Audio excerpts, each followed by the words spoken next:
우리가 오늘부터 사무엘상 말씀을 새벽마다 살펴보려고 합니다.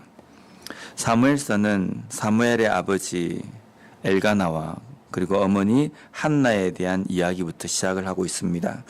우선 1절 말씀을 보면 에브라임 산지 라마다임 소빔에 에브라임 사람 엘가나라 하는 사람이 있었으니 그는 여호람의 아들이요 엘리후의 손자요 도후의 증손이요 숲의 현손이더라.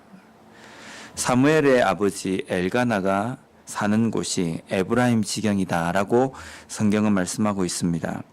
에브라임 산지에 살고 있다라는 것은 에브라임 사람이다라는 에브라임 지파 사람이다라는 말도 있지만 에브라임 지파가 살고 있는 그 지경에 땅을 분배받아 살고 있는 레위 지파 사람들도 에브라임 지경에 살고 있는 사람입니다. 엘가나의 족보를 살펴보면 엘가나는 레위 지파 사람입니다. 역대상 6장에 보면 레위 지파의 계보가 적혀 있는데요. 그 중에 6장 27절, 28절 말씀을 보면 그의 아들은 엘리압이요, 그의 아들은 여호람이요, 그의 아들은 엘가나라. 사무엘의 아들들은 맏아들 요엘이요, 다음은 아비야라. 지금 레위 지파 중에서도 보면 고앗 자손의 계보를 이야기하는 중에 엘가나와 사무엘의 이름이 나타납니다. 그 고앗 지파 사람임에도 고앗 자손임에도 불구하고 그 제사장들 그리고 레위 지파 사람들은 하나님 앞에 그 땅을 분배받지 않습니다. 대신에 각 지파가 살고 있는 그 지경의 레위 지파 사람들이 땅을 분배받아서 그 지파 지경에 함께 살게 됩니다. 그래서 지금 엘가나가 에브라임 산지에 거한다라는 이 뜻은 레위 지파이지만 에브라임 지파 사람들이 분배받은 그 땅 가운데에 함께 살고 있는 고앗 자손, 레위 지파 고앗 자손이다라는 이 뜻입니다. 사무엘상 1장을 시작하면서 엘가나에 대해서 그가 살고 있는 지경, 그리고 그가 누구의 자손인지, 어떤 혈통, 어떤 족보에 의해서 태어난 사람인지에 대해서 기록하고 있는 이유는, 지금부터 기록하는 이 내용은 역사적인 사실을 근거해서 이야기되어지는 말씀이다라는 뜻입니다. 지어낸 허구가 아니라 확실한 말씀이다. 실제 일어난 말씀이다라는 것을 강조하는 표현이라고 이야기할 수 있습니다. 레위 지파의 그리고 고앗 자손인 엘가나가 에브라임 지경에 살고 있습니다. 그 중에서도 보면 오늘 라마다임 소빔에 살고 있다라는 이렇게 표현이 나와 있습니다. 라마다임 소빔이라는 이 뜻은 두 단어가 합쳐진 뜻이라고 보고 있습니다. 라마다임이라는 뜻과 소빔, 이 소빔이 나중에는 숲이라는 이 말 뜻과 비슷한 뜻으로 이렇게 이야기되었습니다. 그래서 라마다임 소빔이라는 이 지경, 이 도시를 나중에는 라마 또는 숲 땅 이렇게 표현하기도 합니다. 이게 주로 사무엘이 주로 활동하던 그 도시 지경 이름입니다. 나중에 이 신약 시대에는 이 도시가 어떤 도시냐면요, 아리마대라는 지역이 바로 이 지역입니다. 그러한 엘가나에게 아내가 두 명이 있습니다. 이름은 한나고 또 하나는 브닌나입니다. 2절 말씀을 보면요, 그에게 두 아내가 있었으니 한 사람의 이름은 한나요, 한 사람의 이름은 브닌나라. 브닌나에게는 자식이 있고 한나에게는 자식이 없더라. 우리가 한글 성경만 읽으면 아내가 두 명이 있는데 한 아내에게는 자식이 있고 한 아내에게는 자식이 없구나라는 것으로 보는데, 이 히브리어 원어를 살펴보면요, 그에게 두 아내가 있었으니 한나를 표현할 때 한 사람의 이름은 한나요 라는 뜻이 있고요. 그 다음에 브닌나를 표현할 때 한 사람의 이름은 브닌나라라고 이야기할 때 이 브닌나를 표현하는 한 사람의 이름이라는 이 뜻의 히브리어 원어는 또 다른 한 사람이라는 뜻이 포함이 되어 있습니다. 그리고 이 또 다른이라는 것은 우리가 표현할 때 하나가 있고 또 하나가 있다는 이 의미보다는 하나가 주된 것이 있고 그 다음에 두 번째로 부수적인 것 또 하나가 있다라는 이 뜻입니다. 그래서 지금 이 2절 말씀에 담겨 있는 내용은 한나가 원래 부인이고 브닛나가 두 번째로 들어온 부인이다라는 뜻이 요 안에 들어 있습니다. 그런데 두 번째로 들어와 있는 그 아내에게는 자식이 있고 원래 부인인 한나에게는 자식이 없다라는 표현입니다.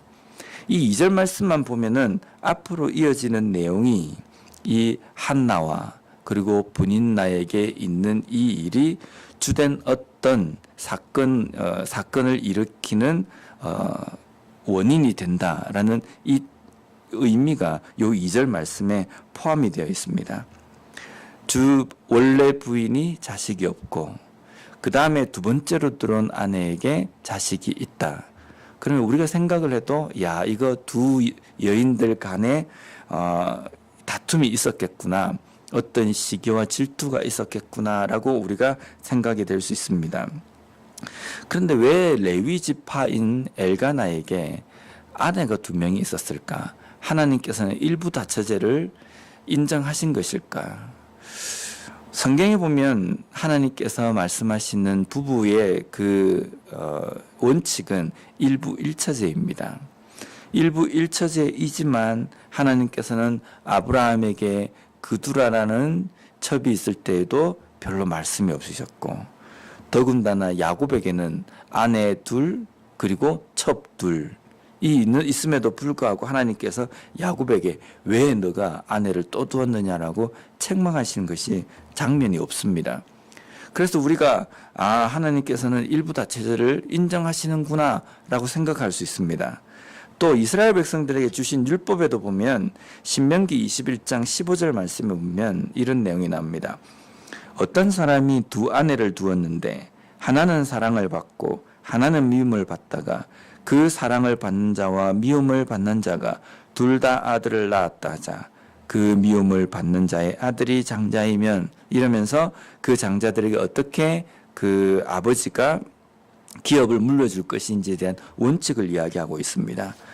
그렇기 때문에 하나님께서는 일부 다처제를 허락하셨다라고 볼 수 있지만 결코 그렇진 않습니다. 하나님께서 일부 다처제를 인정하셨다기보다는 신명기 말씀에 나와 있는 이 율법에 보면 일부 일처제가 원칙이지만 사람의 욕심으로 또 사람의 어떤 생각으로 두 아내를 두었다고 한다면 그 두 아내 가운데 하나는 사랑하고 하나는 사랑하지 않는 일이 발생하는 그 인간적인 문제 가운데에 어떻게 이것을 해결할지에 대해서 하나님께서 명령하신 것입니다.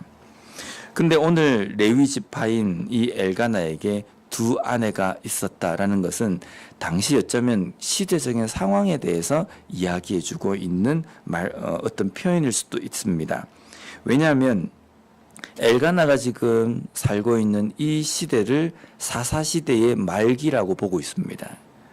사사시대는 족장시대, 그러니까 그 가문의 족장이 하나님의 말씀대로 그 가정들을 그리고 친족 혈연들을 다스리고 또 지도하던 그 시대를 넘어서서 이제는 지파의 어떤 대표적인 사람, 사사를 세워서 그 모든 백성들을 하나님의 말씀대로 인도하도록 했던 시대, 그리고 그 뒤가 왕정시대, 왕을 세워가지고 하나님께서 다스리던 시대라고 이렇게 되어지는데 그 사사가 활동하던 시대에 대해서 성경에서는 이 사사시대의 이스라엘 백성들이 어떤 삶을 살았는지에 대해서 표현하는 것이 사사기 21장 25절 말씀입니다. 그때에 이스라엘의 왕이 없으므로 사람이 각기 자기의 소견에 옳은 대로 행하였더라. 당시 사사가 존재하고 하나님의 말씀대로 다스리는 지도자가 있었음에도 불구하고 이 사사시대에 하나님의 백성들의 영적인 상태는 각기 자기의 옳은 대로 자기 소견에 옳은 대로 행하였다. 하나님의 말씀이 있음에도 불구하고 하나님의 뜻이 있음에도 불구하고 그 하나님의 말씀에 떠나 있는 삶을 살아간다. 이것은 백성들의 잘못도 있겠지만 지도자들의 잘못도 있습니다. 그러한 시대 가운데에 이제 사람들은 하나님의 뜻과 하나님의 말씀대로 살기보다는 자신의 소견과 자신의 뜻에 옳은 대로 행하던 시대였습니다. 근데 이 시대에 엘가나가 있다, 레위 지파에 엘가나가 있다라고 되어져 있는 이 표현에 우리 엘가나라는 이름의 뜻은요, 하나님이 취하신 자, 하나님의 소유자라는 뜻입니다. 모든 사람들이 각기 자기의 옳은 소견대로 하는 이 시대 가운데에 하나님이 취하신 자, 하나님의 소유자인 엘가나가 이렇게 하면서 이제 그 사건들이 이제 진행이 될 겁니다. 우리가 이 시대를 살아갈 때에 이 시대를 우리가 한마디로 평가한다고 한다면 아마 하나님의 말씀이 있지만 각자의 소견이 더 앞서 있는 시대라고 이야기할 수 있습니다. 어떤 문제가 생길 때 하나님의 말씀에는 어떻게 이야기하시는가, 이것을 따지기보다는 전체적인 여론이 어떤가, 어떤 것이 더 사람들의 마음을 살 수 있을 것인가, 여기에 기준이 많이 맞춰져 있습니다. 어쩌면 이 시대가 사사시대의 두 번째 또 다른 사사시대다라고 표현할 수 있습니다. 또 다른 사사시대와 같은 이 시대를 살아가는 우리 그리스도인에게 필요한 것은 무엇일까?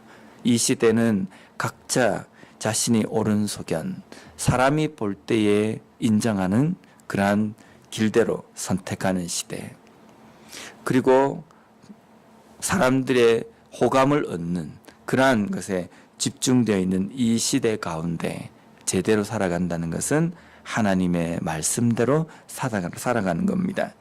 2019년을 시작하는 이 시점에서 우리가 어떤 다짐과 결단을 해야 하는가, 이 시대를 살아가며 하나님의 말씀대로 내가 붙들고 하나님의 말씀대로 이 시대를 살아가겠습니다라고 결단하는 그러한 우리의 삶이 되었으면 좋겠습니다.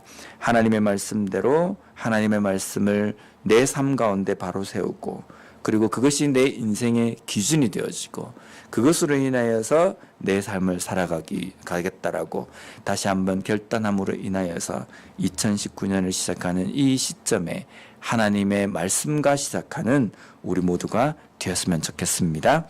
기도하겠습니다.